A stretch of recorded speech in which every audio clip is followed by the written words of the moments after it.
పాత పెళ్లి కూతురికి కొత్తగా శోభనం.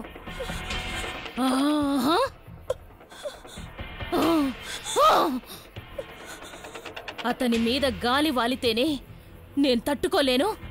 అలాంటిది అతని పడగదిలోకి నువ్వు భరించలేను.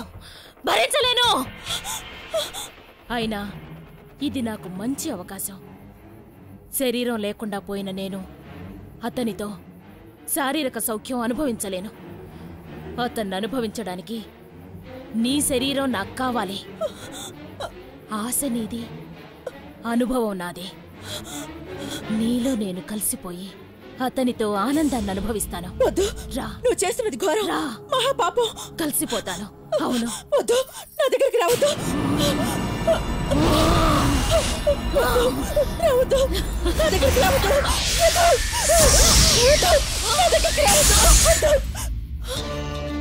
ఏమిటమ్మా వద్దు వద్దంటున్నావు?